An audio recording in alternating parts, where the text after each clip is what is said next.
The date is May 16th, 1811. The pre-dawn light is cold and grey, struggling to break over the rolling hills of Extremadura, Spain. By a shallow, insignificant stream called the Albuera, tens of thousands of men are waiting. The air is damp, heavy with the smell of wet wool, nervous sweat, and the wood smoke of 1,000 anxious campfires. This is not a battle of grand strategy. It is not a place that will be remembered for clever maneuvers or tactical finesse. It will be remembered as a contest of pure, stubborn butchery.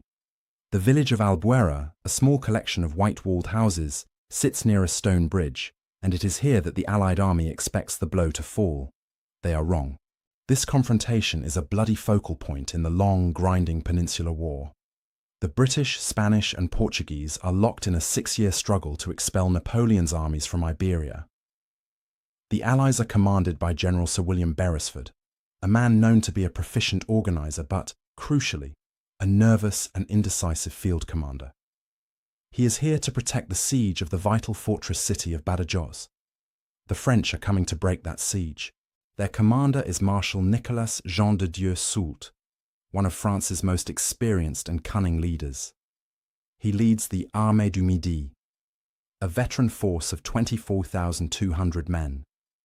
They are outnumbered, but they are a unified, professional, and battle-hardened army. Soult has marched his men hard, and he has a plan. He has no intention of fighting a simple frontal assault. He intends to find a weakness, and he believes he has found it in the very character of his opponent. Beresford has assembled a disparate army of 35,500 men. This number is a mirage of strength. It is a coalition held together by a common enemy. The corps consists of 10,500 British infantry, the red-coated professionals who have proven their dominance over the French in line. They are supported by 9,000 Portuguese, allies being trained and tempered into a capable fighting force. But the vast majority of the Allied army, 16,000 strong, belongs to the Spanish corps commanded by General Joaquin Blake. These Spanish troops are driven by a desperate hatred of the French invaders, but their armies have been repeatedly shattered over the past years. Their reliability in an open field battle is the great, terrifying unknown. Beresford has deployed his army on a long, low ridge. The terrain is open, a gentle swell of rolling hills with few trees or obstacles.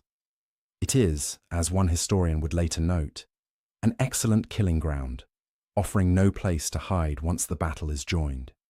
As the sun rises, the first probing movements begin.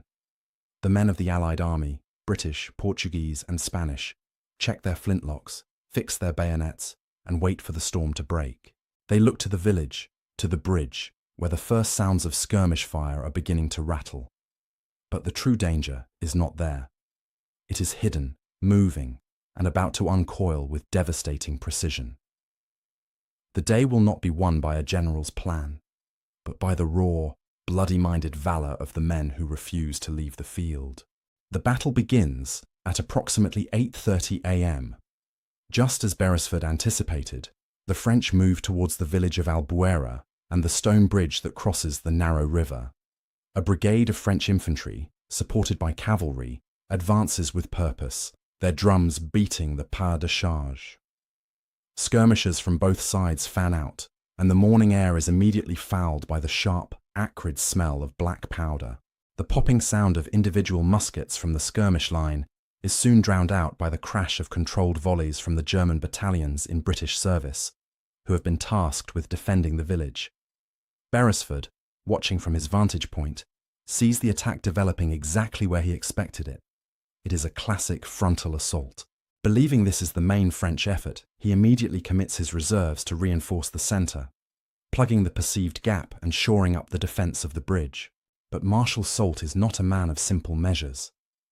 This entire attack on the village is a brilliant and costly deception. While Beresford's attention is fixed on the bridge, the real French army is on the move.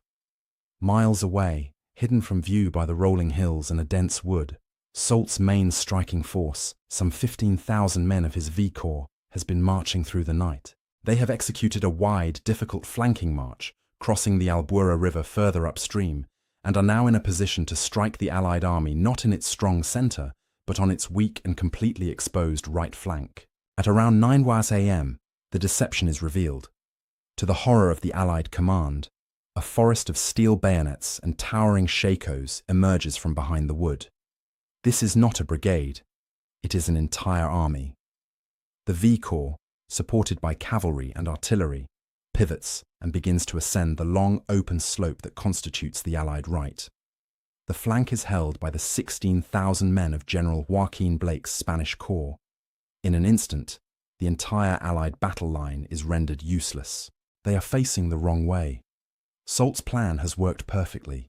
He has turned the flank on a massive scale and now threatens to roll up Beresford's entire army from the side, pinning them against the river they have been so diligently defending. The Spanish are caught completely by surprise. Their line is in the air, meaning it is not anchored to any geographical feature. No river, no fortress, no forest. It is just a line of men on an open hill. The French advance in their classic columns, a dense formation that gives them shock and momentum, with artillery batteries unlimbering to tear bloody holes in the Spanish ranks. For General Blake, this is the ultimate test. His troops are derided by some of their British allies as unreliable. Now, they are all that stands between Soult and a catastrophic victory. The Spanish general gives a desperate, almost impossible order. His entire corps must pivot 90 degrees, on the spot, under fire, to form a new battle line that can face the oncoming French tide. The maneuver is chaotic, frantic. Men are shouting, officers are roaring.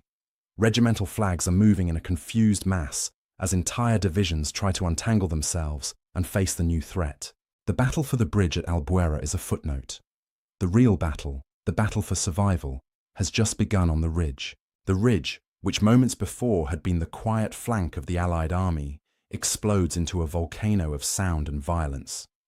The French artillery, masters of their craft, have unlimbered with terrifying speed.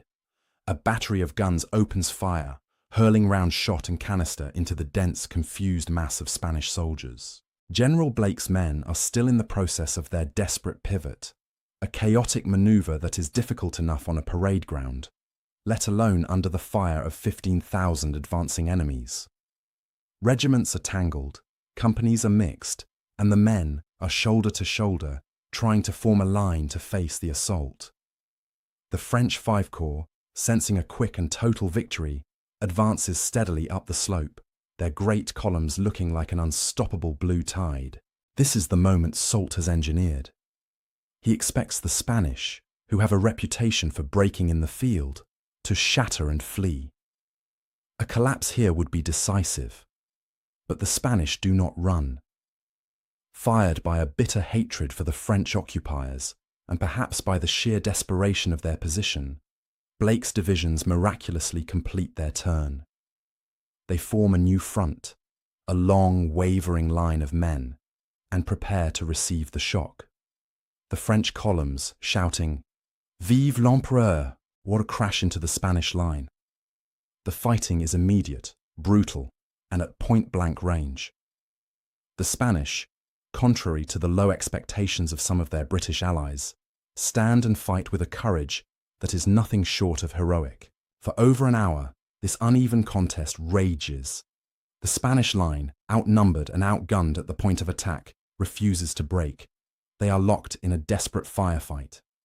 The French columns, designed for shock, try to punch through, but the Spanish infantry, despite their disorganization, meet them with volley after volley.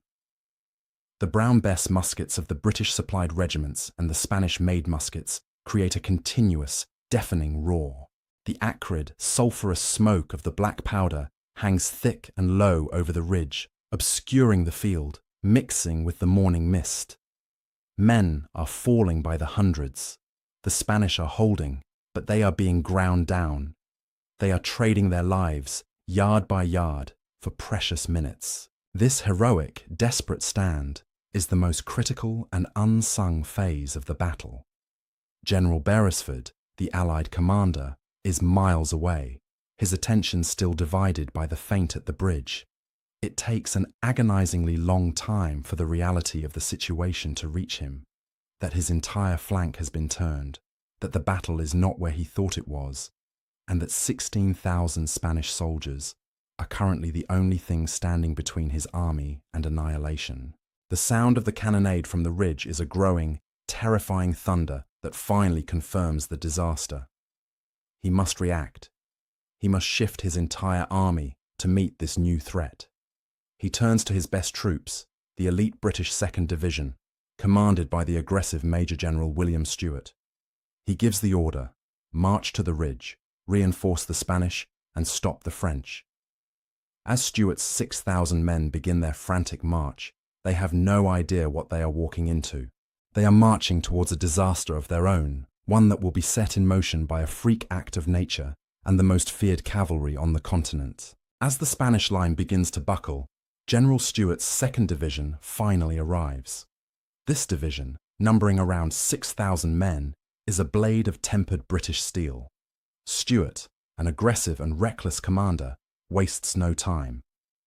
Seeing the crisis unfolding, he orders his 1st Brigade, commanded by Colonel John Colborne, to advance immediately. Colborne's men, veterans all, begin to deploy from their marching columns into the famous British two-deep line formation. This thin red line is their greatest strength, a tactic designed to maximize the firepower of their Brown Bess muskets, pouring devastating, disciplined volleys into the French columns. The 3rd Foot, known as the Buffs, and other proud regiments in the brigade advance confidently, expecting to sweep the French from the ridge as they have done so many times before. They march forward, past the shattered, bleeding remnants of the Spanish who are now falling back, and move towards the main French infantry. But as they begin their advance, the battlefield is suddenly transformed by an act of God. At approximately 10 a.m., the sky, already dark with gunpowder smoke, rips open.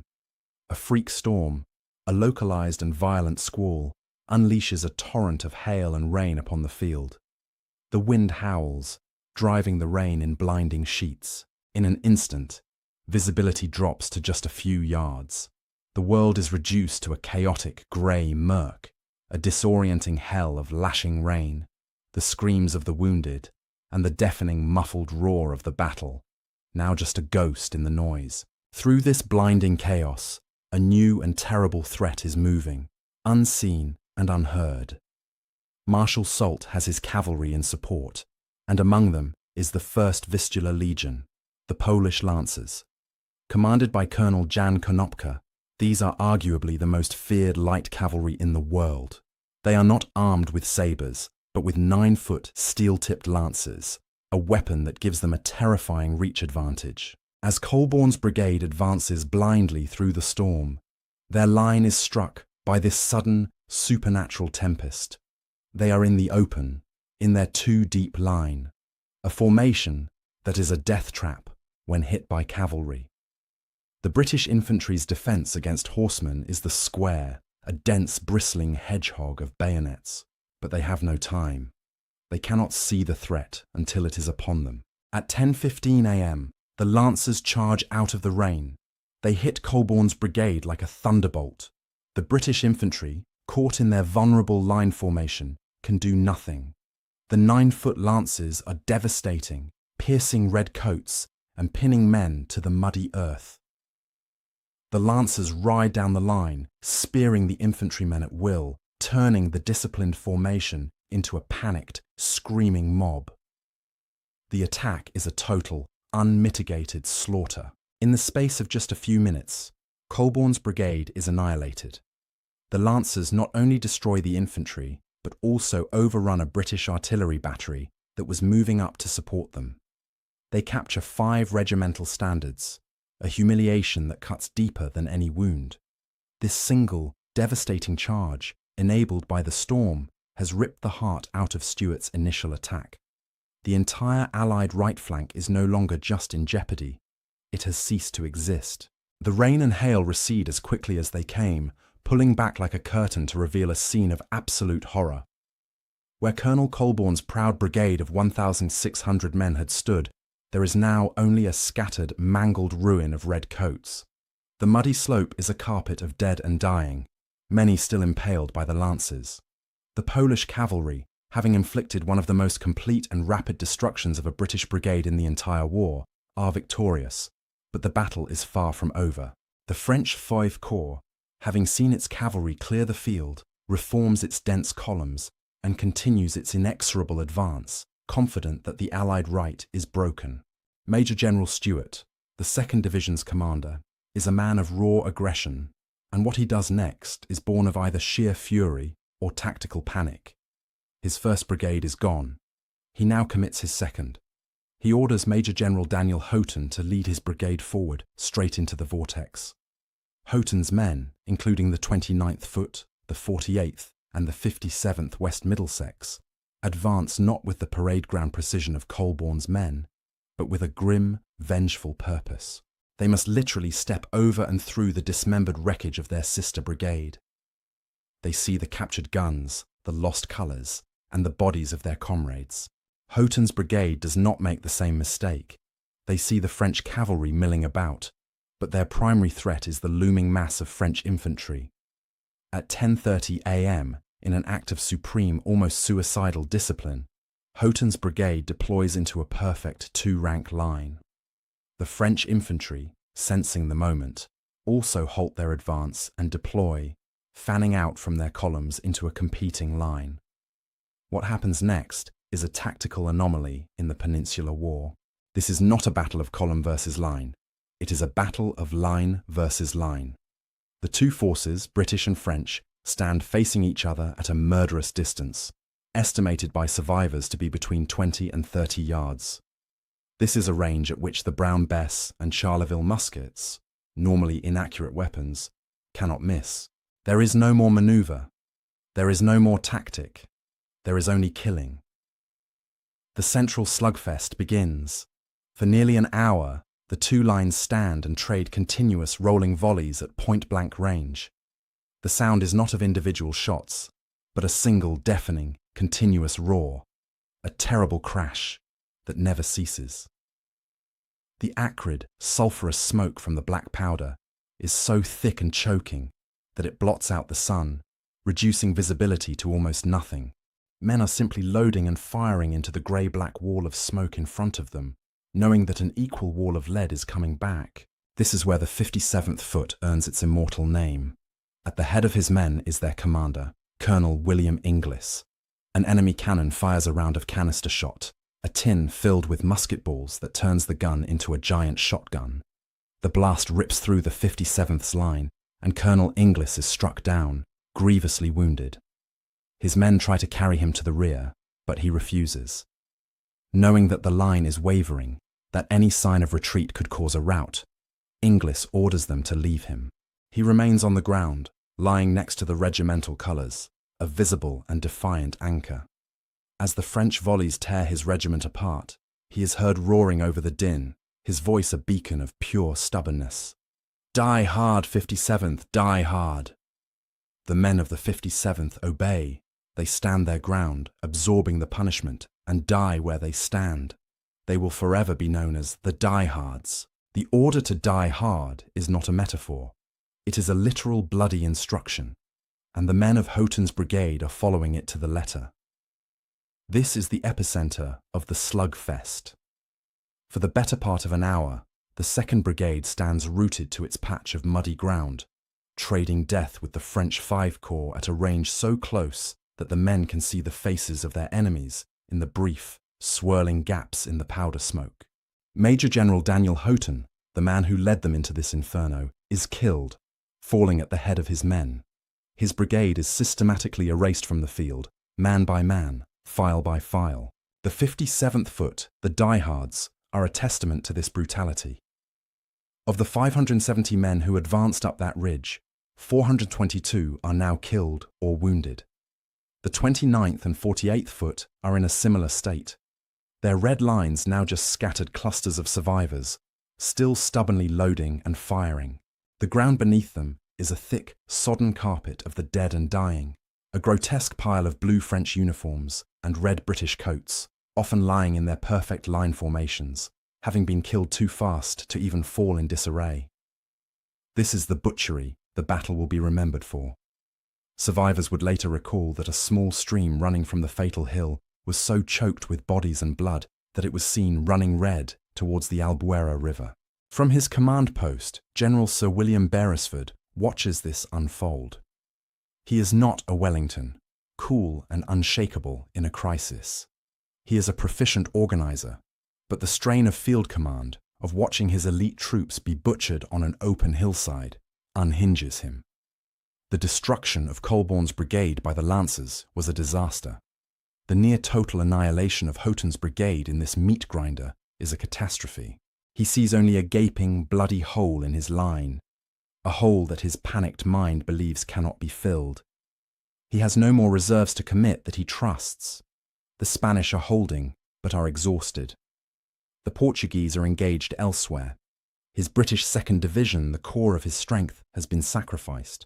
At approximately 11:30 a.m., at the absolute climax of the fighting, Beresford cracks. Witnesses describe him as nearly hysterical. He has lost control of the battle and, more importantly, of himself. Convinced the day is lost, he rides to his staff and begins to draft the orders for a general retreat. He is ready to give up the field, to concede Badajoz, to admit defeat. He sees no other option. At this precise moment, the Allied army is effectively leaderless. While Colonel Inglis is on the ground roaring for his men to die hard, the army's commander-in-chief is preparing to order the survivors to run. The battle hangs by the thinnest possible thread. Marshal Soult, who has also committed his last reserves, can see the Allied line wavering. He is one more push away from a total victory. The fate of the battle now rests not with the commander, but with the initiative of a single man who is watching and defying the unfolding panic. At the very moment of Beresford's collapse, as the orders for a full retreat are being drafted, salvation comes from a man who decides that initiative is superior to obedience. Major General Sir Lowry Cole, commander of the 4th Division, has been watching. His men, including the elite Fusilier Brigade, have been held in reserve, agonizingly close to the slaughter, but uncommitted. Cole is a different breed of commander from Beresford. He is steady, professional, and he understands what he is seeing. He sees not an unstoppable French victory, but an exhausted French V-Corps that has punched itself out on the iron valor of Houghton's men. He sees an opportunity, not a disaster. A staff officer, frantic, rides up to Cole, relaying the command's panic and the intent to retreat. Cole, in what is perhaps the most decisive act of the war, makes a calculated, unauthorized decision. He will not retreat. He will attack. On his own initiative, at approximately 12 p.m., he gives the order for the 7th Foot, Royal Fusiliers, and the 23rd Foot, Royal Welch Fusiliers, to advance. He is, in effect, countermanding his own commander-in-chief and staking the entire battle on the discipline of his 2 regiments. This is the turning point of the day. The Fusilier Brigade, fresh and untouched, advances with the chilling precision of a parade ground drill. They march in perfect line, their drums beating a steady rhythm, a river of fresh red coats and white crossbelts flowing directly into the heart of the battle. Their advance is one of the most poignant and terrible sights in British military history. To get to the enemy, they must first march through the remnants of the 2nd Division. They step over the grotesque piled heaps of the 57th and 48th, past the 1,500 unwounded men who are all that remain of a 6,000-man division. The survivors of Houghton's brigade, blackened by smoke, their uniforms in bloody rags, see this fresh line coming. They part, letting the Fusiliers pass through, and as they do, these shattered diehards raise a weak but defiant huzzah. The French V-Corps, who have been fighting for hours and believe the British are broken, look up in horror. Instead of a retreating rabble, they see a new, perfect, two-deep line of infantry bearing down on them, bayonets gleaming. At 12:15 p.m, Cole's Fusiliers halt. They are on the flank of the exhausted French, who are still in their now disorganized line. The Fusiliers level over 1,500 Brown Bess muskets and, at their officer's command, deliver a perfect volley. The crash of gunfire is singular, disciplined, and utterly devastating. It rips into the exposed side of the French formation, but the Fusiliers do not stop to reload. Cole has ordered a bayonet charge. Before the French can recover from the shock of the volley, the British line roars and surges forward. Simultaneously, the 3rd Brigade of the 2nd Division, commanded by Abercrombie, which had been held in reserve, advances on the other French flank. The exhausted French Vague Corps, having withstood the Spanish, destroyed one British brigade, and fought a second to a bloody standstill, is now hit from 2 sides at once by fresh charging infantry. The shock is total. The French Vague Corps, an elite formation of veterans, had endured hours of non-stop, brutal combat. They had marched all night, engaged the Spanish, weathered a hailstorm, been checked by Houghton's brigade, and fought a point-blank slugfest for the better part of an hour. They were exhausted, their ammunition was low, and their resolve was at its breaking point. Cole's volley was a stunning shock, but the sight of fresh, screaming infantry charging with the bayonet from one flank, and Abercrombie's brigade hitting them from the other, was more than they could bear. The psychological dam broke. At approximately 1 p.m., the V Corps disintegrated. This was not an orderly fighting withdrawal. It was a sudden, chaotic collapse. The French line, which had held for so long, simply dissolved. Men threw down their muskets and ran for their lives, streaming back down the slope they had so confidently advanced up hours before. The British Fusiliers, roaring their triumph, pursued them, their bayonets exacting a terrible price. The hill that had been the centre of the world's most intense firefight was suddenly and decisively cleared of all organised French resistance. From his vantage point, Marshal Soult watched his grand plan unravel in a matter of minutes. His cavalry, including the victorious Polish lancers, tried to form a screen to protect the fleeing infantry, but the momentum of the Allied counterattack was too great. Soult's V Corps, the primary instrument of his army, was effectively destroyed as a fighting force. The brief confirms he had already committed his last reserves. He had nothing left to throw into the fight. His brilliant flanking maneuver had been defeated by a level of stubbornness he could not have anticipated. Soult, a pragmatist, knew the battle was lost. He had no choice but to order a general withdrawal. He organised his remaining unengaged divisions and his artillery to form a rearguard, a desperate measure to prevent the collapse of the V Corps from turning into the destruction of his entire army. The French cannons opened fire, not to win the hill, but to cover the retreat, holding the victorious British at bay long enough for the survivors to escape. The Allies were in no condition to pursue. The British 2nd Division was a wreck. The 4th Division, though victorious, was exhausted and disorganised by its own charge. The Spanish were battered. The entire army was a shattered, bleeding mass. They had just enough strength to hold the ground they had bought so dearly. As the French army sullenly pulled back across the Albuera River, the firing began to die down. The deafening and continuous roar of musketry faded, replaced by the horrifying, large-scale sound of human suffering. The screams and groans of thousands of wounded men from all 4 nations who now lay scattered across the fatal hill. The battle was over. The Allies, by the slimmest of margins, were left in triumphant possession of the field. The smoke, a thick, choking pall of sulphur, still hung heavy in the damp air, refusing to clear. But the terrible crash of musketry, the continuous roar that had defined the day, was gone. In its place was a sound that haunted survivors for the rest of their lives: the collective, agonizing cry of the wounded. The battle was over, and the cost was now being counted, not in captured standards or tactical objectives, but in human life. The ridge, the epicenter of the fighting, was a sight that defied description. A British officer, looking upon the scene, was stunned. He wrote that he had seen fields of battle before, but never one so choked with the dead and dying. The numbers confirmed the horror. This was, by every measure, the bloodiest battle of the Peninsular War. The Allied army, though victorious, had paid an appalling price. General Beresford's 35,500-man army had suffered nearly 6,000 casualties. But this figure, spread across the whole, hid the terrible truth of what had happened to the British infantry. The 2nd Division, the unit that had borne the brunt of the slugfest, had effectively ceased to exist. Numbering around 6,000 men when the battle began, the division had suffered over 4,000 casualties in just a few hours.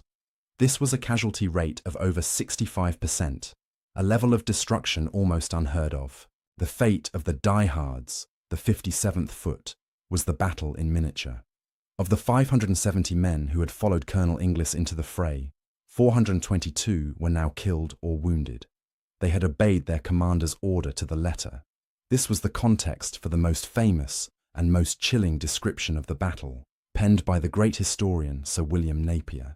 He wrote that when the smoke cleared, all that remained of Stuart's division, the men who had held the line, were 1,500 unwounded men, the remnant of 6,000, who stood triumphant on the fatal hill. The phrase fatal hill would stick, a permanent epitaph for the ridge at Albuera. The French had paid just as dearly. Marshal Soult's army of 24,200 had suffered even greater losses, estimated to be at least 7,000. His V Corps, the elite striking force that had so brilliantly turned Beresford's flank, was a complete wreck. It had been shattered, first by the stubbornness of the diehards, and then by the decisive bayonet charge of the Fusiliers. Soult had not just been defeated, he had been crippled. But for the men on the field, these were just numbers. The reality was the terrain itself. The ridge was a grotesque carpet of bodies, piled in heaps. The red coats of the British and the blue of the French were jumbled together in their perfect two-deep formations, men having died side by side without ever taking a step back. The ground was slick with blood. A shallow stream that ran from the hill down to the Albuera River, a simple drainage ditch, was observed by survivors to be running red. So thick was it with the blood of the thousands who had fallen on the slope above. The work of the surgeons in the cold, damp twilight was just beginning. The butchery at Albuera was not a crime of passion. It was a feat of industrial-scale killing, carried on for hours, made possible by the simple, brutal technology of the era. The primary weapon for all 3 infantry armies, British, French, and Spanish, was the smoothbore, flintlock musket. The British carried the Brown Bess, a 75 caliber weapon. The French carried their 69 caliber Charleville. These were not accurate weapons. An individual soldier had little hope of hitting a specific man beyond 50 or 60 yards. But the battle was not fought by individuals. It was fought by disciplined formations, and the muskets were not rifles, but volley guns. The British thin red line, 2 ranks deep, was a human machine designed to maximize the output of these weapons. At Albuera, specifically during the slugfest phase, this machine was put to its ultimate test. Houghton's brigade, standing just 20 or 30 yards from the French, was essentially a firing squad, 200 men long. At this range, the Brown Bess was horrific. Its heavy, 75 caliber lead ball, nearly an inch wide, did not just pierce a man. It smashed through him, shattering bone and creating catastrophic exit wounds. A man hit in the torso was almost certainly doomed. The sheer volume of fire was what mattered. In that continuous, deafening roar, thousands of these lead balls were crossing the narrow gap every minute, shredding the 2 lines of men. The artillery was the second killer. The cannons fired round shot, solid iron balls that bounded across the open ground, tearing through files of men as if they were paper. But at close range, they fired canister shot. This was a tin or bag filled with dozens of musket balls, which, when fired, turned the cannon into a giant shotgun. It was a round of canister that struck down Colonel William Inglis of the 50th, and it was canister that ripped bloody holes in the dense formations as they stood and reloaded. But the most high-tech and psychologically terrifying weapon on the field was the 9-foot lance of the Polish Vistula Legion. This weapon was a game-changer. It gave the cavalryman a reach that no infantryman with a musket and bayonet could counter. Against a man on foot, it was a spear that could be driven with the full weight of a charging horse. The destruction of Colborne's brigade was a testament to its effectiveness. The lancers simply rode down the line, spearing the red-coated infantry, who were helpless. The lance, a weapon that seemed almost medieval, had proven itself to be horrifyingly modern in its ability to annihilate a disciplined, musket-armed infantry line that was caught out of its protective square formation. It was this combination of close-range musket volleys, devastating canister, and the terrifying reach of the lance that made Albuera a butcher's yard. Albuera was not, as the Duke of Wellington would later famously and dryly remark, a battle of manoeuvres. It was a brutal lesson in the fundamental bloody arithmetic of Napoleonic warfare. It laid bare both the strengths and the catastrophic weaknesses of the armies that fought it. The most devastating tactical lesson of the day came from the Polish lancers. The British infantry, secure in their dominance, had become complacent. Their thin red line was the undisputed king of the infantry firefight, a machine that could outshoot any French column. But it had one fatal vulnerability. When caught in line, it was utterly defenseless against a determined cavalry charge. The destruction of Colborne's brigade was a textbook example of this weakness. The infantry square was the standard and only defence. A dense, four-sided hedgehog of men and bayonets, the square presented a wall of steel to a charging horse that no animal would willingly impale itself upon. But Colborne, blinded by the rain and advancing in line, never had the chance to form one. The lancers exploited this failure with ruthless efficiency, proving that the British line was a specialised tool, not a universal one. Its strength in one dimension was matched by its total fragility in another. Conversely, the battle's central slugfest was the ultimate vindication of that same line formation's firepower. The French advanced in their typical columns. This formation was excellent for manoeuvre, for moving troops across a battlefield, and for delivering a shock punch with the bayonet. But when a column deployed into a line to trade volleys, it was at a disadvantage. And when it remained in a dense column, it presented a perfect deep target for the too deep British line, which could bring far more muskets to bear. Albuera was unique because it degenerated into a rare line-versus-line firefight at point-blank range. Houghton's brigade, standing just 20 yards from their French counterparts, was a demonstration of sheer, stubborn firepower. The formation maximised the number of Brown Bess muskets that could be fired at once, creating a wall of lead that the French, in their own line, had to endure. This was not a contest of tactics, it was a contest of will. It was an equation of attrition. Who could stand and absorb death the longest? The diehards of the 57th proved that they could, but at a cost that was almost indistinguishable from annihilation. In the end, the battle was a story of two commanders. Marshal Soult's plan was tactically brilliant. His feint at the bridge and his wide, concealed flanking march to strike the Allied right was a masterpiece of manoeuvre. It worked perfectly. He completely surprised Beresford and should have won the battle in the first 90 minutes. He was only defeated by factors he could not control: the heroic, unexpected stand of Blake's Spanish troops and the suicidal, inhuman stubbornness of the British 2nd Division, who simply refused to break. General Sir William Beresford, by contrast, had failed. He was completely outgeneraled by Soult, took the bait, lost control of the battle, and, in his panic, nearly ordered a retreat at the very moment his men were winning. The victory at Albuera did not belong to him. It belonged to General Blake, whose Spanish troops bought the crucial time. It belonged to the diehards and Colonel Inglis, who held the line. And ultimately, it belonged to Major General Sir Lowry Cole, the 4th Division commander who, on his own initiative, defied the panic and ordered the unauthorized, battle-winning bayonet charge of the Fusiliers. In the cold light of the following day, the true nature of the victory at Albuera became clear. It was a victory, but it felt like a funeral. Marshal Soult had withdrawn, his army crippled, his plan in ruins.